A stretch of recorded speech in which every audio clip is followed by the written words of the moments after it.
forget it's been so short a time actually. And even in that time, they've done some big things that governments before them haven't done. So renationalising the railways and crucially, turning NHS waiting lists around so they are now falling. Those are big things. It will take time though for those things to be felt by the voters. So of course, challenging elections for a government which, in my view, had the worst inheritance of any government of my lifetime. The question was, is Keir Starmer doing a good job as Prime Minister? Yes, he's getting to grips with fundamental things that are wrong with the way the country is at the moment, things that were neglected in the years of Conservative government. So you cannot turn that around straight away.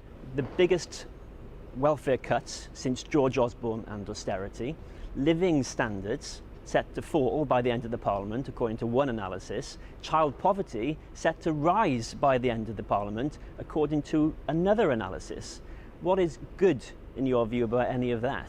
Well, that's obviously speculation, isn't it? You know, I'm in with the Treasury this week and also presenting to Parliament a plan for the Northern Arc, where we're saying we can build on the growth that Greater Manchester has had in the last decade. We've had an average of 3% growth over the last 10 years. The question was what is good about any of those things that I listed, and you called it speculation.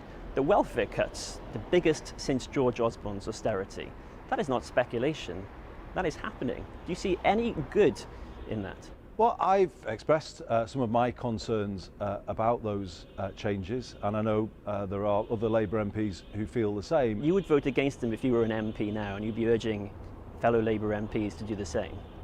If what I would be indicating would be that would be a possibility if there weren't some changes made to the plan. Reform leading in the polls at the minute, 10 months into a Labour government where they won a landslide. I mean, can you understand why Labour voters might be considering a vote for reform? I can understand people's unhappiness, if you like, with politics as usual, the frustration that people feel. With Labour?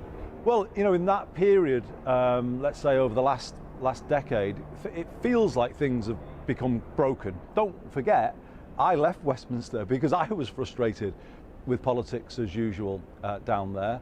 I came out to say, look, something fundamentally different is needed, and I think that something different is taking shape, and it's called devolution. You had this massive platform after the last election, and 10 months in, should we be talking in that slightly defeatist way about Labour's prospects? Go back to the 97 government, which I was a part of. If you'd have judged that 97 government after 10 months, you'd have had the same, you know, well, they did controversies. Better after 1 year, didn't they? No, there were issues election. in relation to benefits, and you know, you have to allow a new government, particularly, time to be able to turn things around. Tony Blair wasn't losing to Nigel Farage after 1 year in office, was he? I mean, this is unprecedented. Well, let me say something that's the biggest rupture in all of that, and that's Brexit.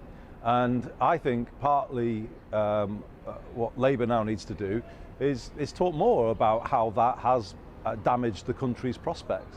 Andy Burnham, thanks so much for speaking with us. You're welcome.